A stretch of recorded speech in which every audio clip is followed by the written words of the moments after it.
Los Angeles is burning. President Trump got elected. The number one promise was that he was going to take care of illegal immigration. His cabinet and the different federal organizations are doing just that. It's been in the news for 120, 130 days. And yet it's in Los Angeles, in California, where the left has decided to take their stand. And this is obviously an organized and funded attempt to vilify the Trump administration and the Immigration Commission and vilify ICE as some sort of evil organization and bring people out to the streets to cause the mayhem, to fill the news cycle. And of course, they're doing great damage, robbing and stealing, burning vehicles, throwing rocks at police vehicles, at federal vehicles. And other countries are looking on and saying, what is going on in America? It's bad. It's unacceptable.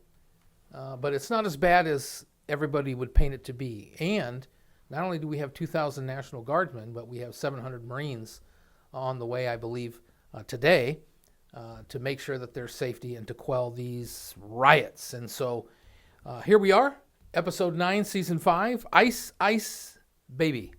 Immigration riots in L.A. Thanks for joining the Bible Nation podcast today. We're going to talk about immigration and these riots in particular. And remember, the best culture is a Bible culture. It's proven, and it works. What are we standing up for?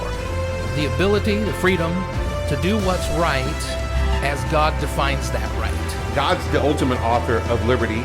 We don't want government to stand between us and our freedom to do what is right.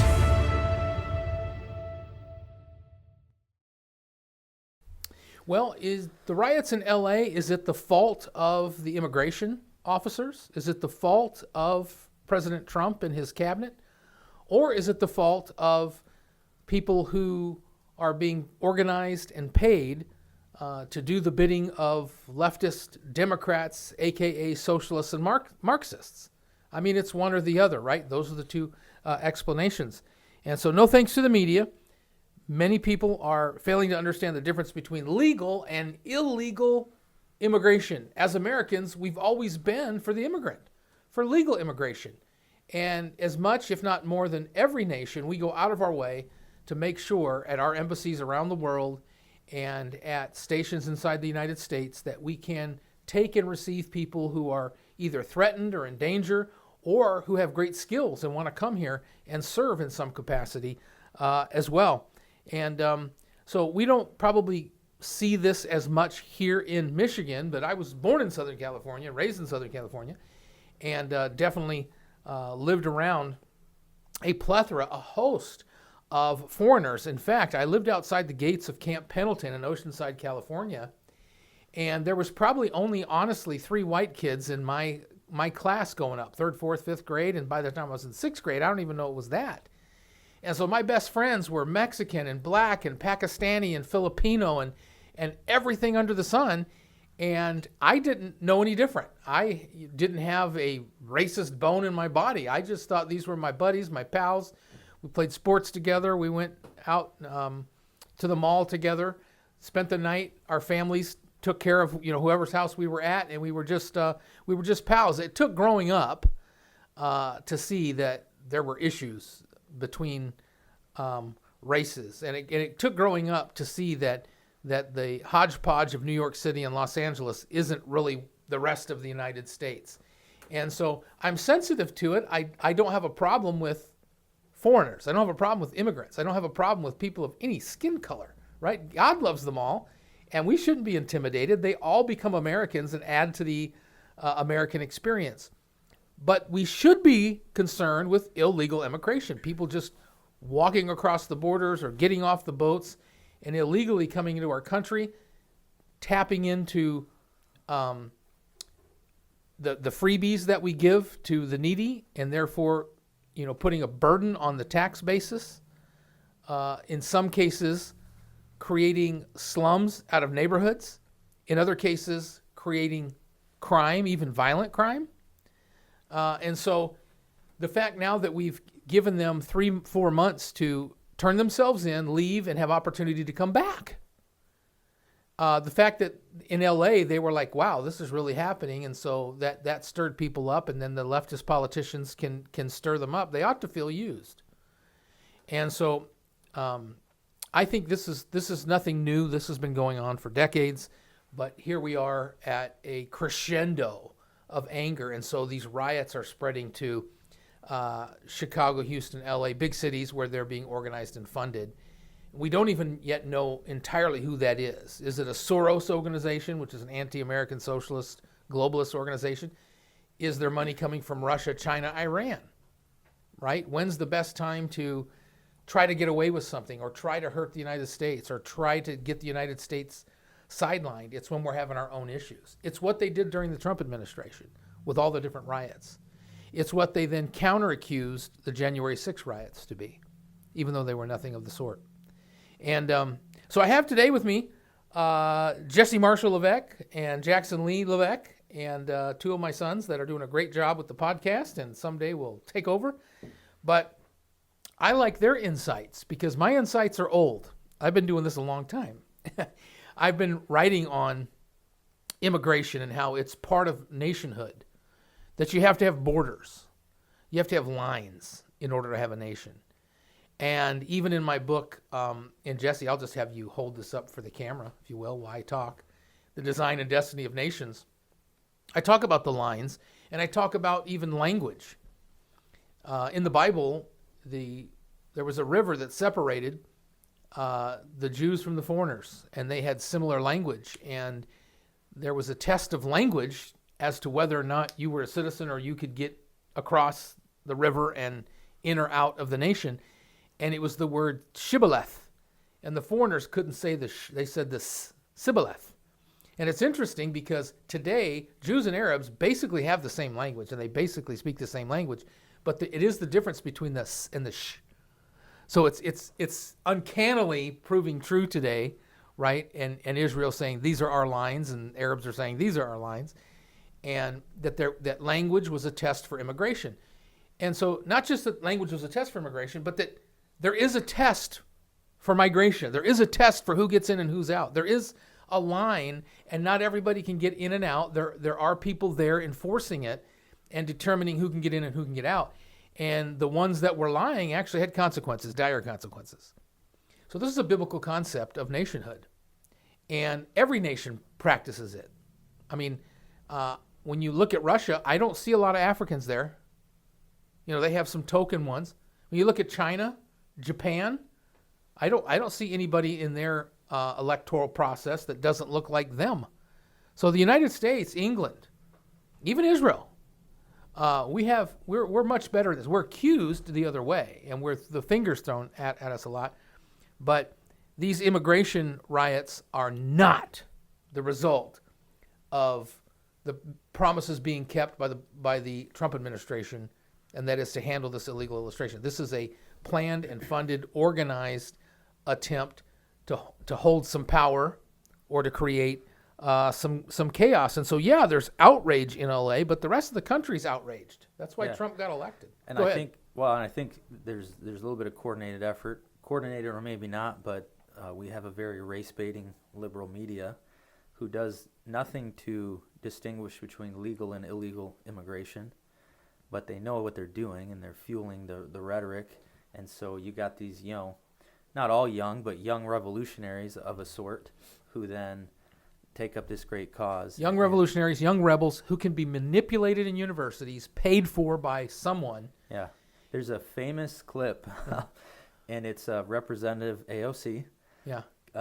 In a House hearing with Tom Homan, who's now Trump's borders are, whatever his position is. And she basically, famous clip because she got exposed because she is trying to grill him. She's supposed to be grilling him, and she doesn't even know the difference between seeking asylum and legal and illegal immigration. Yeah. And so she's just fumbling her words, and he's just kind of, going back at her because she's trying to make the case that people seeking asylum is not illegal immigration. Right. And he's saying if you want to seek asylum, go through the port of entry, do it the legal way. So that's Yes. kind of a famous clip. This is the guy that Trump has now. And so, like, doing our this. universities aren't educating kids. No. And so because we have so many generations now and millions of illegal immigrants who are part of the system, they get a driver's license, they get a check from the government, they get a scholarship to go to university, people are hiring them and they never have the space. And it's just an accepted form of Babylon, right? Not nationhood.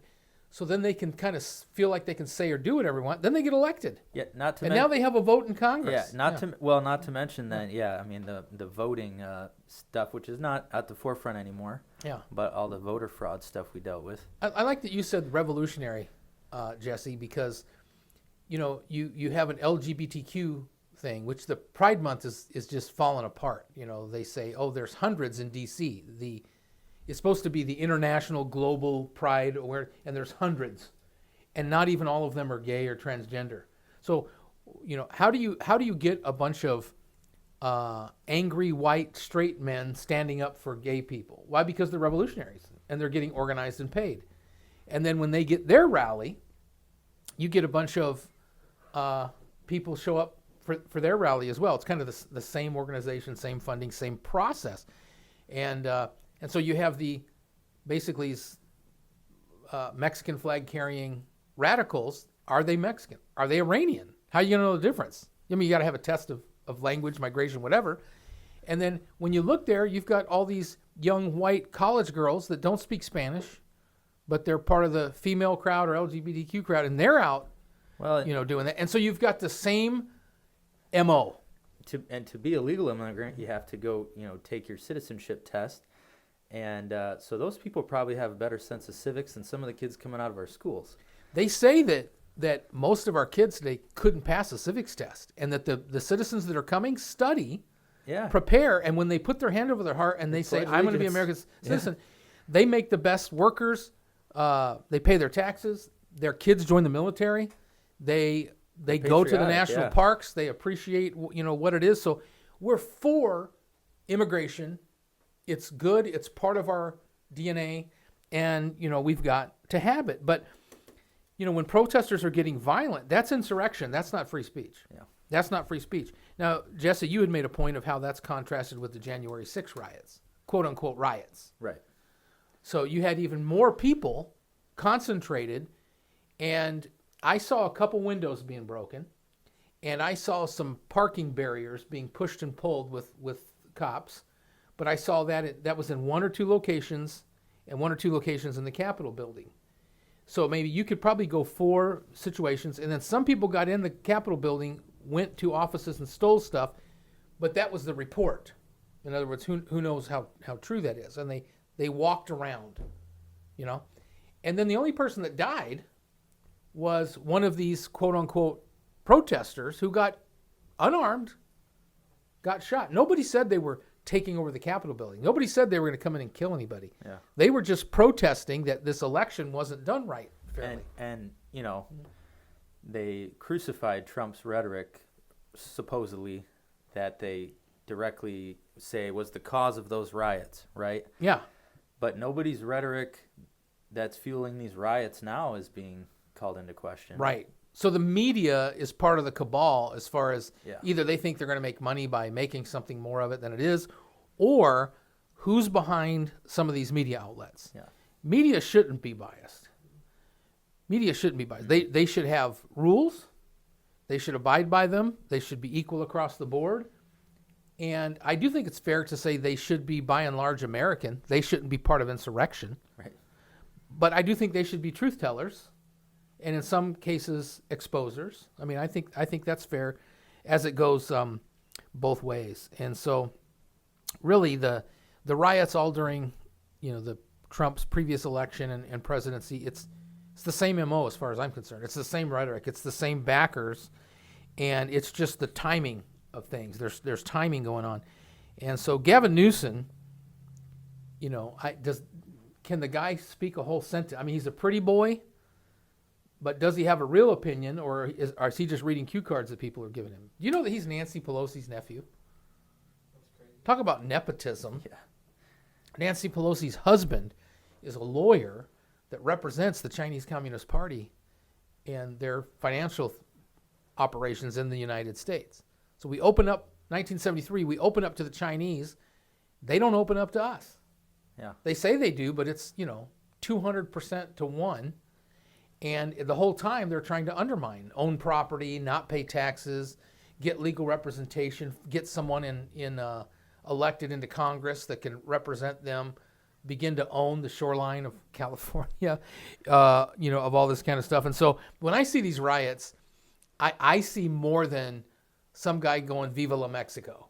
I see more than some guy saying they took my nephew from school because he was illegal. I see more than that. I see a bigger agenda. There's definitely more there, and I would also, say, really this next part of the conversation, which is mobilizing National Guard and even Marines on U.S. soil. Yeah. It's probably the bigger conversation we need to be having.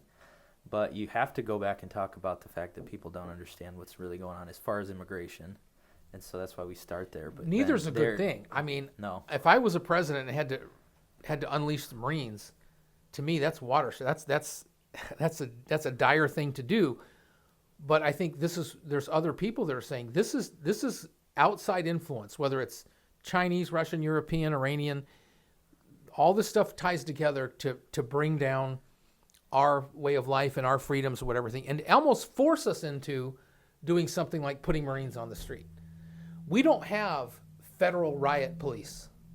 Like if you look at China and India and Korea and all this, they have federal riot police that show up, that aren't local police, but that aren't army, and that show up to do it. We don't do with that. We have policing, which has been defunded, weakened into just basically Peace Corps, peace officers, whatever, and then we have military. So any time you bring military in, the National Guard has done that for when there's hurricanes and floods and those kinds of things, but they have been used for riots. Well, and our country is still, the George Floyd, it was recently, they're still celebrating this guy as a hero on the anniversary of his death. Yeah.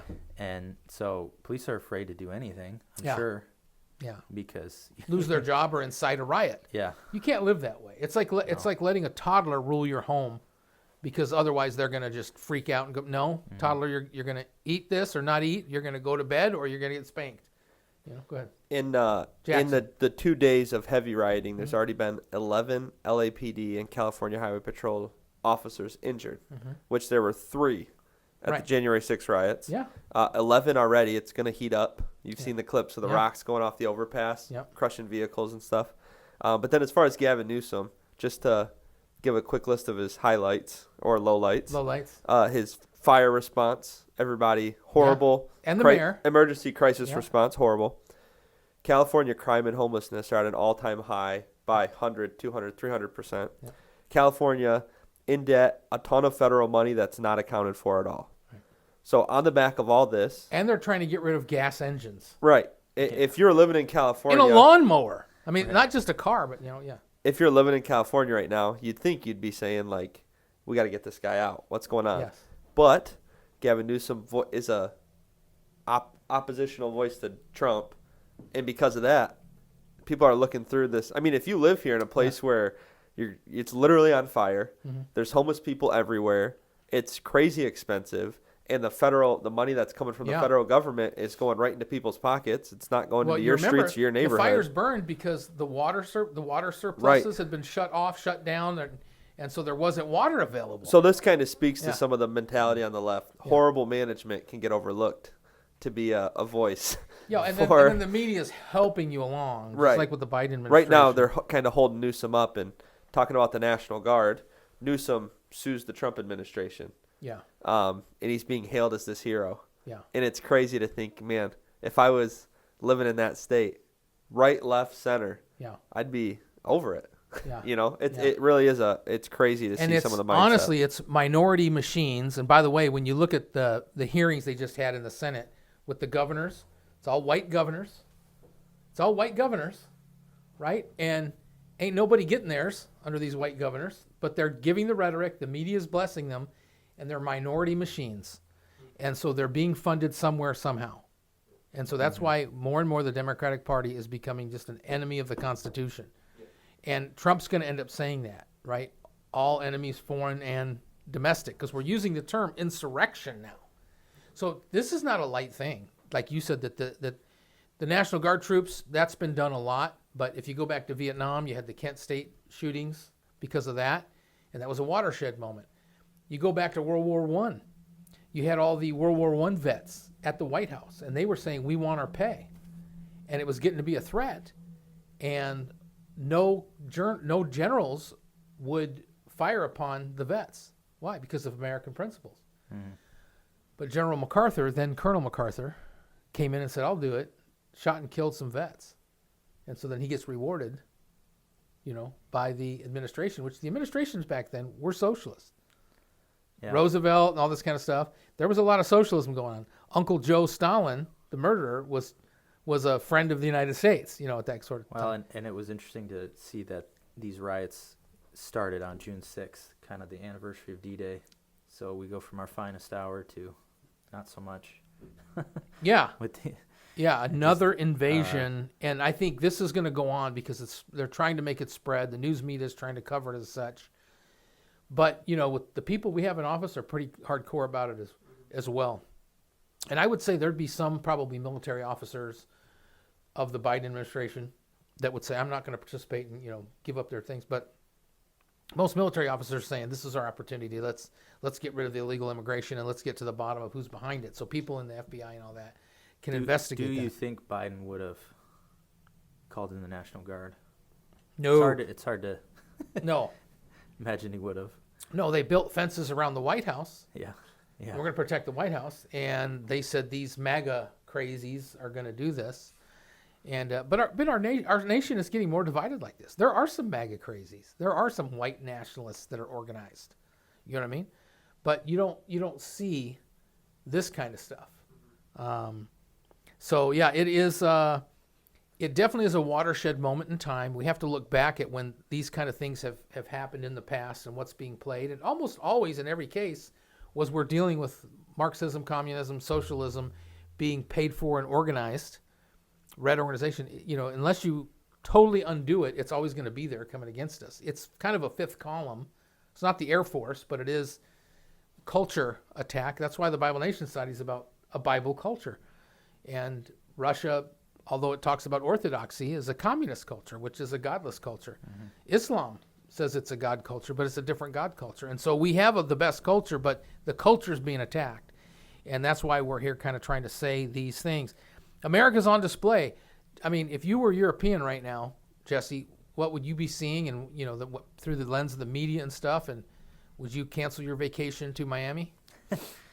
Yeah, I mean, we're definitely not looking good on the national stage, but I was listening to some things J.D. Vance was saying regarding this big beautiful bill, and just thinking about back to Trump and what he said he was going to do, and kind of seeing those things executed. So if things are going to get better, I think we're going to go through some of this to get it before they get better. It might get worse before it gets better. Well, I mean, to get rid of cancer, you got to have surgery. Yeah, you got to have surgery, and you got to apply the radiation and the chemo. And you're a little bit sick. And when you look at a culture and a society, it's not going to be, hey guys, look here's what I think. It's not. No, they're very much operating on we got this term. Yeah. And we're going to try to get done what we wanted to get done. And so, we got to keep an eye on Trump. Make sure he doesn't overstep. He'll take the power. Go ahead, Jeff. Yeah. Just final question as we kind of bring this episode to a close. Mm-hmm.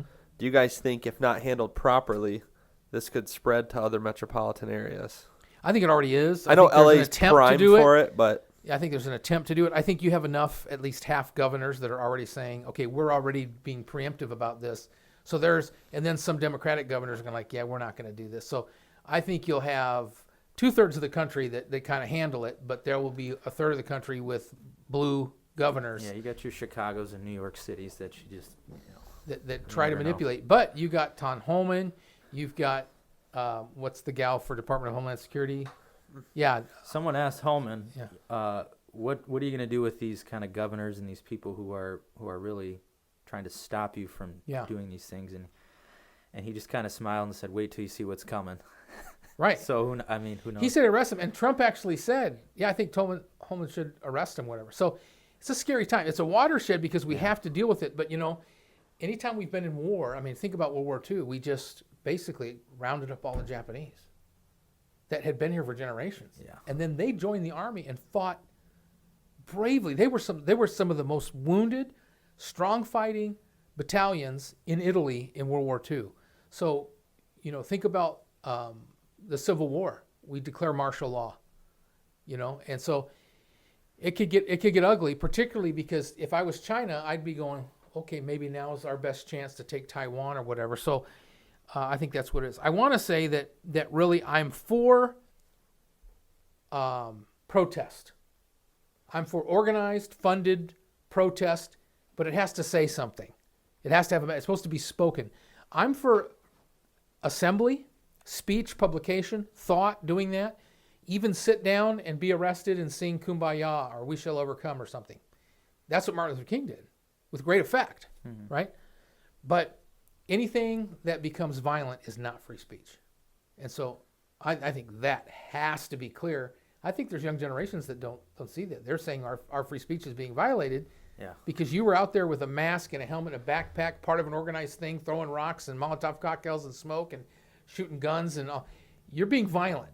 You're being more than free speech. You're being disruptive. Unwilling to show your face in a lot of cases, right? Yes. So yes, but they see themselves as This is why let me go back. This is why the masking thing we said no, because no one's going to mask us, in that identity stuff. So, man, we got a lot coming down the pike. I think this is an opening salvo. The Democratic Party they've been reeling, and I think this is an opening salvo. But I think there's organization and thought and money coming from elsewhere in order to try to begin to put some resistance up, because what the Trump administration is doing, what America is doing, is actually starting to have some effect. So pray for those in authority over you, that we might live peaceably and not have riots come to our community, because there's always unintentional stuff. Practice free speech. Use the First Amendment. Have the Second Amendment. That's why it's there when the First Amendment's not there. And if these people feel like that's what they're going to do, then it's just a matter of might makes right, or which side is God on? I mean, if you're going to do something like this, I think the people behind it know that it ultimately will fail. I don't think they think that they can really. I think they know, but it's worth it. The Communist Manifesto says this is the game plan. Mm-hmm. So hopefully we can overcome. And sometimes it's, the profusion of war and trouble that brings about the heavy hand. And so, there's good and bad with that as far as America is. Man, if everybody would read their Bible, pray, go to church, love each other, the world would be a better place. But the devil gets a say, so does the world in the flesh, and that's not there. What we have to do is have a culture within ourselves and together that loves our enemies, but hates what God hates. It's not a contradiction. The two go together, and they go together well, and we've done well in the past. Standing there, and that's what the Bible Nation Society is for. So, gentlemen, thank you.